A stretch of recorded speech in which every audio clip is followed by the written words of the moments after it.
Salut et bienvenue dans cet épisode numéro je sais pas quoi des chroniques de symbolisme. Aujourd'hui, je vais te parler des chats et c'est vraiment un sujet que j'adore. Moi, c'est un animal totem et guide dans ma vie. Mais j'imagine que si t'es là, c'est soit que t'aimes pas les chats, soit que t'y es allergique et que du coup peut-être ta relation avec eux est un peu compliquée. Il y a un peu deux teams.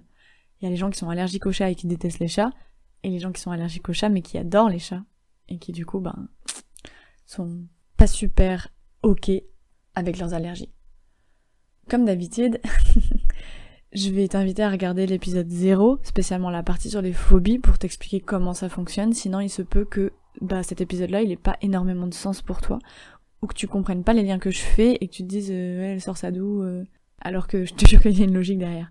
Je vais te parler du symbolisme du chat parce que je le trouve hyper important dans ce podcast-là, pour cette thématique-là.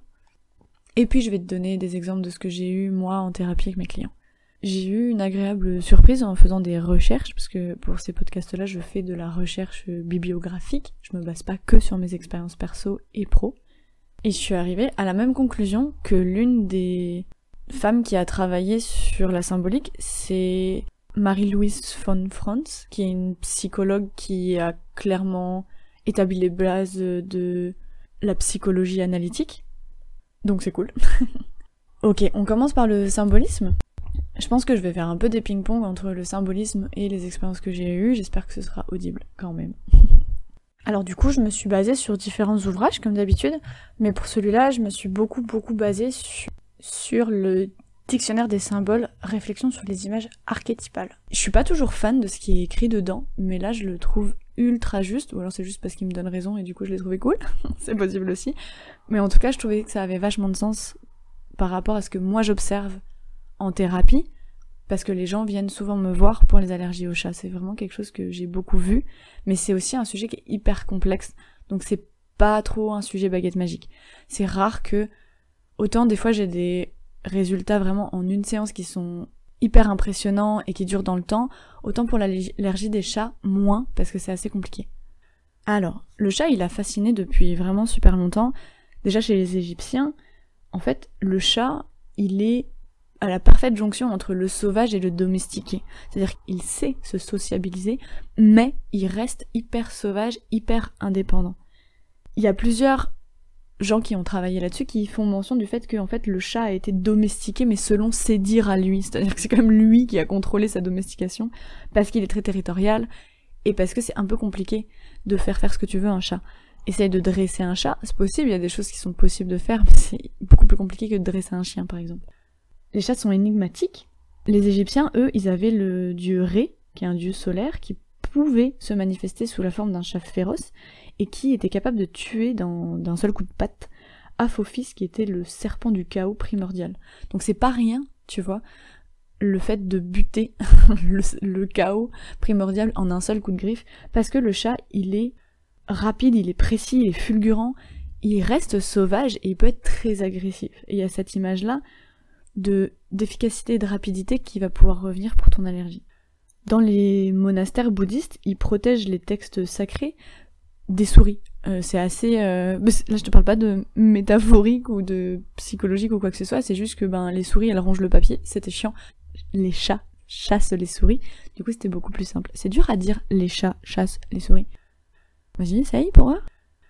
Il y a aussi, dans la culture japonaise, le manekineko, je le prononce sûrement mal, excuse-moi, le chat qui invite. T'as sûrement dû voir dans les boutiques japonaises ou dans les mangas, etc., on le voit beaucoup, le chat qui lève la patte et en fait qui est un symbole de fécondité, de chance et de prospérité, et qui a aussi, en fait, dans cette dualité du chat, c'est-à-dire que d'un côté il est féroce et rapide et sauvage, et d'un côté il est hyper protecteur, il est hyper fécond, et on pense qu'il améliore la vie. C'est quand même pas rien, tu vois. Et la dualité, elle est assez compliquée à vivre, et elle est compliquée à vivre en soi, et c'est ça que j'adore par rapport au chat. Oui, tout est symbolique pour moi, et oui, tout te permet de comprendre qui tu es à l'intérieur de toi, mais j'ai l'impression que le chat, encore plus. Bien sûr, si t'es pas à l'aise avec toi-même, et si t'as pas envie d'aller creuser à l'intérieur de toi, tu vas dire ouais, le chat, il est distant, il est cruel, de toute façon, il est égoïste. Ouais, c'est possible que tu réagisses comme ça.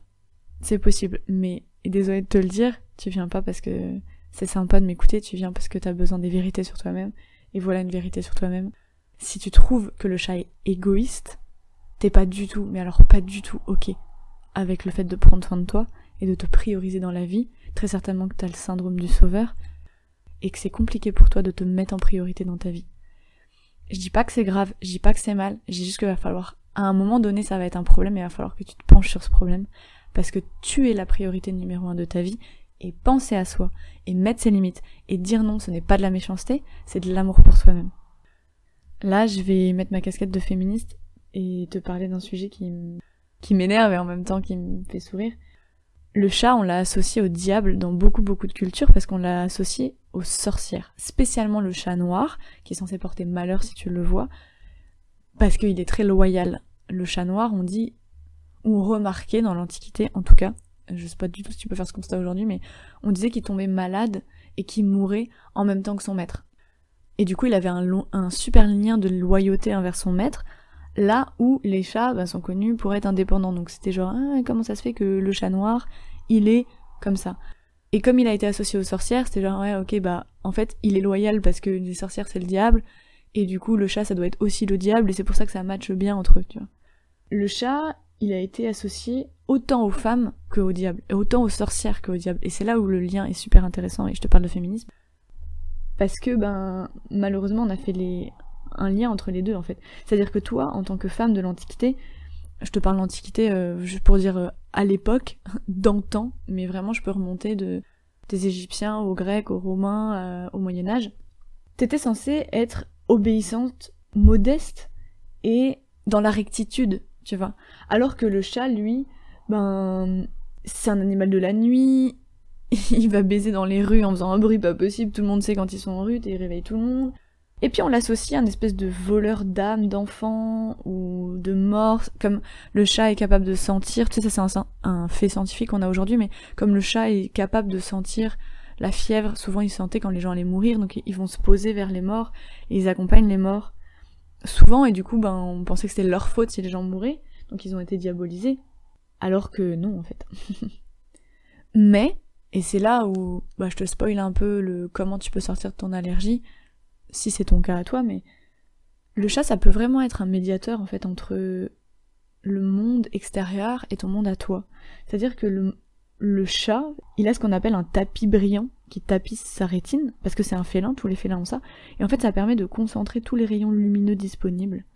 Et il y a des gens qui font le parallèle en disant, si tu vas creuser à l'intérieur de toi, si tu vas te poser dans l'ici et maintenant et que tu regardes ce qui résonne à l'intérieur de toi, dans tes profondeurs à toi, est-ce que tu peux pas apprendre à concentrer tous tes rayons de lumière et justement à chasser en fait de ton psychisme tout ce qui est négatif et sombre, mais à y voir en fait quelque chose de lumineux, mais sans état d'âme, c'est-à-dire que tu vas puiser à l'intérieur de toi, tu vas regarder, tu vas dire voilà qui je suis. Je suis pas en train de le juger, je suis pas en train de te dire que c'est positif ou négatif, mais voilà qui je suis dans l'instant présent.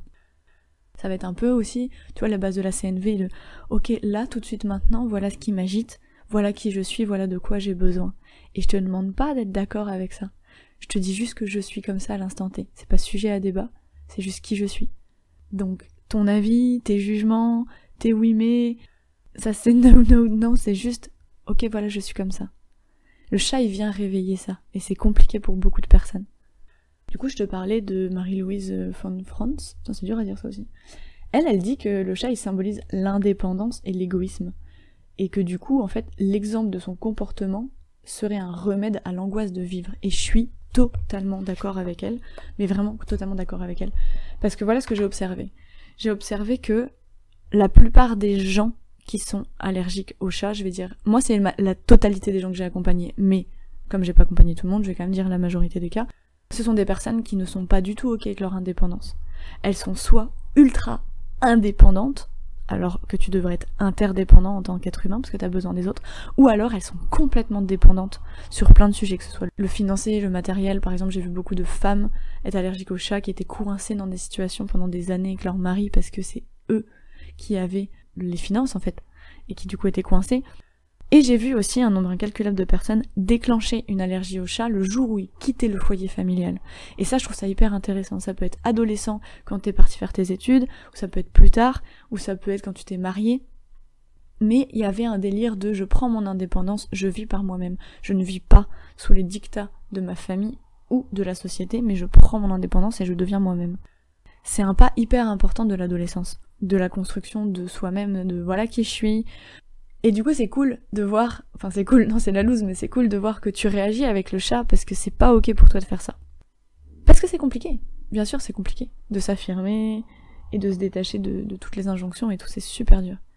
J'ai aussi vu des personnes devenir allergiques au chat suite à des deuils. Parce que t'es obligé de prendre ton indépendance quand la personne meurt. C'est plus un choix normal de la vie de dire voilà, j'ai arrivé à 25 ans, la vie de ma mère sur mes fringues, je vais commencer à doucement m'en foutre parce que c'est pas ma priorité, et je vais commencer à lui dire que en fait moi j'ai pas envie qu'on me critique sur mes habits. Mais si tu as ta grand-mère qui meurt, ta mère qui meurt, peu importe quelqu'un de ta famille qui meurt, j'ai pris que des exemples féminins mais ça peut être n'importe qui, quelqu'un que tu considères un peu comme un guide qui meurt autour de toi, tu deviens indépendant face à eux et c'est pas un choix. Et il se peut que ce soit très compliqué pour toi parce que un deuil c'est très compliqué. J'ai pas envie de te faire croire que tu dois passer à autre chose, que c'est bon, la vie continue. Non, un deuil c'est hyper compliqué. C'est hyper compliqué. Que ce soit le deuil d'une personne ou comme je disais, plus léger, le deuil d'une situation, le deuil de vivre chez ses parents, le deuil d'être un enfant finalement, c'est pas rien du tout. Et le chat, il a cette facilité, et moi c'est ce qui me fascine chez le chat, c'est que il veut un câlin, il va te demander un câlin. Tu le caresses alors qu'il veut pas, il va te bouffer. Et il s'en fout, il va te prévenir une fois, mais alors après il va se casser en fait. Là où nous on dirait « Ah t'es méchant, tu refuses un câlin, ah t'es méchant, tu veux pas ». Mais non, le chat il t'apprend le consentement, mais un truc de ouf. Et du coup ça peut être compliqué aussi avec le chat, pour toi. Si t'as tout un passé de viol ou d'attouchement, ou de harcèlement sexuel, ou des choses où t'as pas réussi, où t'as pas pu, je veux pas t'incriminer et dire que c'est ta faute, mais si dans des situations tu n'as pas su ou pas pu mettre tes limites par rapport au fait qu'on te touche, qu'on te parle, même sans parler d'abus sexuels, juste d'abus en fait tout court, de quelqu'un qui va te lyncher, quelqu'un qui va te harceler, quelqu'un qui va juste te faire une grosse remarque pas ok et t'as bien fermé ta gueule et t'as pas su te défendre à ce moment-là parce qu'on t'avait pas donné les armes pour, c'est possible que le chat il vienne t'énerver en fait parce que pour lui c'est ok. Lui à aucun moment il se pose la question de est-ce que ton ego va être blessé. Il est genre non mais ça ce que tu fais c'est de la merde. À ce compte-là, j'ai une anecdote qui me fait beaucoup rire, j'ai dû déjà la raconter mais je l'adore. Moi quand j'ai eu mon chat, mon premier chat à moi on va dire, à moi et à mon ex, j'ai énormément travaillé sur ma qualité de présence et qu'est-ce que je donne dans l'ici et maintenant et qu'est-ce que j'accepte et qu'est-ce que je refuse dans l'ici et maintenant parce que mon chat m'a forcé à le faire. En fait mon chat, c'est toujours d'ailleurs un animal qui ne supporte pas l'injustice et qui a besoin qu'on soit constamment dans l'amour. Il est très manipulateur, mais il a besoin qu'on soit dans l'amour. Et je me souviens d'une fois, je crois que c'est dans le podcast sur la thérapie animale que je t'en ai parlé, mais mon ex c'est quelqu'un qui est très doux d'ordinaire, qui est pas jugeant, qui est pas moquant, qui est pas méchant en fait. Et ce jour-là, je sais pas pour quelle raison, il allait pas très bien, et il a envoyé chier le chat, mais de façon assez vénère. Et le chat s'est mis à avoir une crise d'asthme. Mais vraiment à respirer façon Dark Vador, tu vois, genre pas possible et tout. Et j'ai compris ce qui se passait et je lui ai dit en fait, dis-lui que tu l'aimes. Parce que là, il est en train de te demander de revenir dans l'amour. Et du coup, il allait le voir, il m'a dit oh t'inquiète pas, ça va et tout. Je dis non mais il s'en fout ça en fait, il veut que tu l'aimes, il veut que tu te connectes à l'amour que t'as pour lui et que tu sortes en fait de l'état émotionnel dans lequel t'es. Il lui a dit oh pardon, je t'aime et tout. Et à la seconde où il a dit je t'aime, le chat, il nous a regardé, il s'est relevé, il a complètement arrêté de respirer chelou, et il s'est barré genre ok c'est bon, mon taf est accompli ici. Et j'étais là genre ok. Donc voilà. Il y a aussi, je te donne l'info mais c'est moins vrai dans les allergies, le chat est très en lien avec les mondes subtils, et le chat a envie que tu te protèges et que tu te connectes en même temps au monde subtil. Si tu es pas capable d'être dans l'amour, et là je te renvoie sur un épisode de la saison 2 qui va sortir, je crois qu'il n'est pas encore sorti au moment où t'écoutes ça, qui parle des bulles énergétiques et du protection, et à l'épisode 12 qui parle des mauvais esprits. Tu as besoin de te faire une bulle dans l'amour, pas une bulle parce que tu es attaquable, mais une bulle parce que tu as envie d'être protégé. C'est pas du tout pareil. Le chat, il va venir pallier à tous tes manquements énergétiques et subtils. Donc si tu es une personne qui déborde, qui gère pas ses émotions, qui gère pas son énergie, c'est ton chat qui va se les prendre dans la gueule et c'est ton chat qui va te protéger des mondes subtils pour pas que tu sois attaqué par rapport à ça. Les chats sont très territorialistes, c'est aussi pour ça que la plupart des chats ont des maladies de reins. C'est pas anodin. Donc voilà, j'ai envie de te faire un podcast plus long pour celui-ci parce que j'ai vraiment envie de te parler des chats, parce que j'adore. Mais parce que c'est pas anodin en fait. Pose-toi la question, toi qui es allergique aux chats, pose-toi réellement la question, en toute honnêteté, est-ce que c'est ok pour toi de poser tes limites? Est-ce que tu sais aller au conflit? Est-ce que t'as peur de vexer? Est-ce que t'as peur de blesser? Est-ce que t'es ce genre de personne qui dit que t'as pas envie de tenter quelque chose parce que t'as peur de blesser les gens? Comme si t'avais le pouvoir de blesser les gens alors que les gens ne peuvent que se blesser s'ils le veulent. Je dis pas ça pour te dire « Bouh, c'est pas bien, t'as un truc pas bien, t'es pas encore le Dalai Lama », mais vraiment pour te dire « Ok, peut-être tu peux travailler là-dessus, peut-être t'as pas envie et c'est ok, mais le chat il va venir te titiller là-dessus. » Genre t'es allergique au chat? Ah ouais. Ah ouais, ok. Et t'es comment niveau indépendance? T'es comment niveau je garde mon mec parce qu'en fait j'ai peur d'être toute seule? T'es comment niveau je garde mon taf parce que j'ai peur d'être en insécurité financière? C'est important en fait, c'est important ce truc-là, parce que le chat il vient matérialiser ça. Non pas l'égoïsme, mais se mettre soi devant. Et c'est quelque chose qui est pas facile à faire du tout, c'est moins facile à faire quand on est une femme, parce que l'éducation sexiste nous récompense, nous en tant que femmes, quand on prend soin des autres. C'est pas genre... je te donne pas un fait genre pro-féministe, c'est un vrai fait qu'on a étudié scientifiquement. Les femmes, les petites filles, sont plus récompensées quand elles prennent soin des autres, et du coup on a dans notre cerveau quelque chose qui dit faut que je prenne soin des autres. Mais n'oublie pas que tu fais partie des autres. Tu fais partie des autres. Et c'est important que tu apprennes à prendre soin de toi autant que les autres, parce que tu mérites autant que les autres. Donc voilà, en résumé, le chat il va venir te chercher sur ton indépendance, les deuils, ton faux égoïsme, mais le fait que tu te privilégies toi, ton amour de toi en fait, sur ton côté profondeur, sur ton côté être capable de voir le lumineux, être capable de voir le monde subtil, sur toutes tes vies karmiques de sorcière, là je m'éloigne, mais si jamais tu en as et que ça te parle, tu peux aller les voir. Le chat il voit tout, il est, comme tous les autres félins, extrêmement observateur, mais c'est-à-dire que ça va être compliqué pour toi d'être allergique au puma dans la mesure où tu vas jamais en croiser de ta vie, donc tu vas être allergique au chat, tu vois, c'est aussi logique. Les félins sauvages, il y en a plus trop, et si un jour tu croises un lynx dans la rue, cours très vite, parce que c'est hyper agressif et t'as aucune chance. Donc voilà, c'est évident en fait que ce soit le chat qui nous fasse vivre ça, parce que c'est le seul qui a accepté de se faire domestiquer. Donc voilà. J'ai pas parlé des symptômes. C'est les symptômes classiques d'une allergie, quelque chose de respiratoire, souvent, le nez qui coule, les bronches qui sont prises, une difficulté à respirer, parce que t'es étouffé en fait par ton environnement et que quand t'arrives pas à mettre tes limites, ben les gens vont te vampiriser, t'écraser, ça va pas être agréable du tout. Le fait d'avoir des symptômes qui rappellent la tristesse, le fait de pleurer, avoir les yeux rouges, etc. Peut-être que ça te parle si c'est le cas d'un deuil d'une situation. Est-ce que t'es triste de devoir prendre cette décision par rapport à ta famille, prendre cette décision par rapport à ton taf, prendre cette décision par rapport à ton conjoint, et que tu l'exprimes pas? C'est possible aussi que ça se manifeste comme ça, tout à fait logique. Peut-être que c'est autre chose. En tout cas, moi, c'est ça que j'ai eu. Quand je dis j'ai eu, je parle de mes clients, moi je suis pas allergique au chat.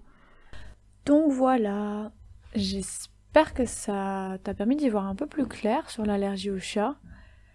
Il y a sûrement des trucs que j'ai pas dit, parce que je peux pas tout dire, et que c'est compliqué de faire quelque chose qui est à la fois complet et qui part pas trop dans tous les sens. Je te prie de me croire. En tout cas, voilà, c'est principalement sur ces sujets-là, qui sont des sujets quand même assez complexes de vie. Je te rappelle, si t'as la flemme de regarder l'épisode 0, que l'allergie, ça vient te réagir sur quelque chose qui est dangereux pour toi. C'est pas un danger de mort, mais c'est un danger quand même, et peut-être que pour toi, poser tes limites, c'est dangereux, parce que si tu faisais ça quand t'étais petite, t'allais te manger des mandales, ou peut-être que prendre ton indépendance, c'est dangereux pour toi, parce que t'as très peur d'être abandonnée ou d'être seule. Dans tous les cas, c'est pas des sujets qui sont à prendre à la légère, à mon sens. C'est pas des sujets faciles, même si c'est des sujets qu'on a tous à traverser. Si on suit la logique, on a tous besoin de devenir adulte, et pour devenir adulte, il faut gérer ces sujets-là. Donc d'un côté, t'es pas toute seule, d'un côté, c'est peut-être pas forcément facile, parce que tout le monde vit ça, et collectivement on a décidé de mettre un gros tabou dessus et de dire que c'était pas compliqué et que si t'es pas content, c'est pareil et que de toute façon t'es pas légitime pour te plaindre, mais sache que si, en fait, ça a le droit d'être dur pour toi. Donc si c'est ton cas, ben j'espère que tu auras l'élan d'être douce avec toi-même. Si c'est pas le cas, je te fais des gros câlins et des gros bisous pour te montrer comment on fait.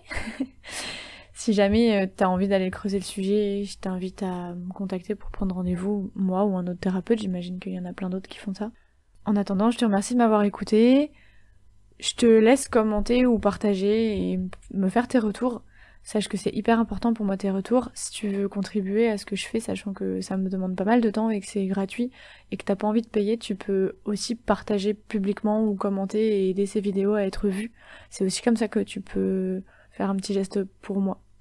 Donc voilà, je te dis à très bien vite et je te souhaite une belle journée. Salut!